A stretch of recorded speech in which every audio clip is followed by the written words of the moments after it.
Avant la sécularisation, vous aviez la religion, et la religion chapeautait l'ensemble des sphères d'activité. D'une certaine manière, elle disait comment on doit penser le monde, comment on doit penser le politique, comment on doit penser l'économique, comment on doit se comporter en famille. On n'avait pas le droit de divorcer, on n'avait pas le droit à la pilule, on n'avait pas le droit à l'avortement, parce que la religion, en l'occurrence chez nous, le christianisme et plus encore le catholicisme, nous disait comment nous devions nous comporter. Ce qui se passe avec la sécularisation et au départ, certainement la science et la médecine ont joué un grand rôle là-dessus, c'est que peu à peu, ces sphères d'activité disent « mais nous, on ne peut pas avancer en continuant à être soumis aux religieux. On ne peut pas avancer en continuant à dire que l'homme a été créé par Dieu alors qu'avec Darwin, on découvre qu'il a été peut-être créé, qu'il descend peut-être du singe. » Et du coup, ce besoin de continuer à évoluer dans une voie différente de celle de la religion, qui s'est fait sur le plan des sciences, sur le plan de la médecine, sur le plan de l'éducation, du politique et sur le plan de la famille, a fait que la religion est venue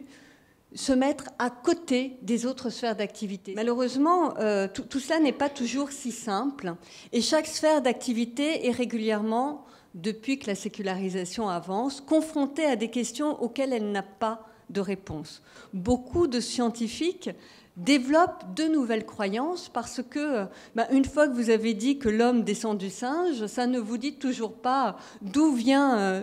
l'homme, comment il est devenu homme. Vous avez toujours des questions qui restent en suspens, ça ne vous dit rien de ce qu'il devient après la mort. Et du fait même que ces questions ressurgissent et que le religieux est une sphère dans laquelle on peut aller puiser à côté des autres, eh bien, les individus, mais également les différents centres d'activité vont être amenés à trouver des réponses qui leur correspondent, qui sont issues du religieux. La science va être amenée à s'intéresser dès le XIXe siècle aux philosophies et religions asiatiques. Pourquoi ? Parce qu'il y a le karma et qu'il est beaucoup plus facile, lorsqu'on défend l'idée que l'homme descend du singe, de croire que nous pouvons revenir dans des karmas différents que de croire en la résurrection.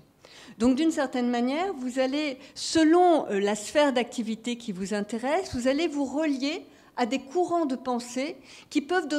donner sens à vos activités et à votre vie, mais qui ne sont plus encadrés par une religion imposée par la société. Imaginons que vous appartenez à la sphère économique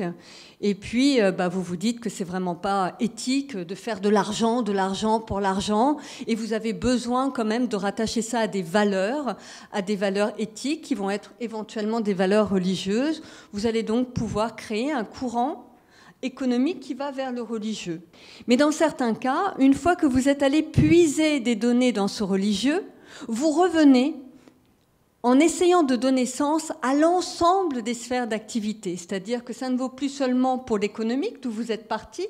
mais finalement ça implique également une manière d'enseigner différente et une relation au corps différent et une relation au politique différent, qui fait que d'une certaine manière, alors même que le religieux avait été mis à côté comme une sphère d'activité ne devant pas dire le monde, remettre le monde en ordre, eh bien, un nouveau mouvement va apparaître qui vient chapeauter l'ensemble des sphères d'activité et dire à nouveau ce qu'est le monde en ordre. La différence avec avant la sécularisation, c'est que vous n'avez pas un mouvement. Vous avez des dizaines, des vingtaines, des centaines de mouvements qui viennent d'un peu partout et qui répondent d'abord à une question, puis finalement qui encadrent votre manière de penser le monde et qui fait groupe, qui fait communauté.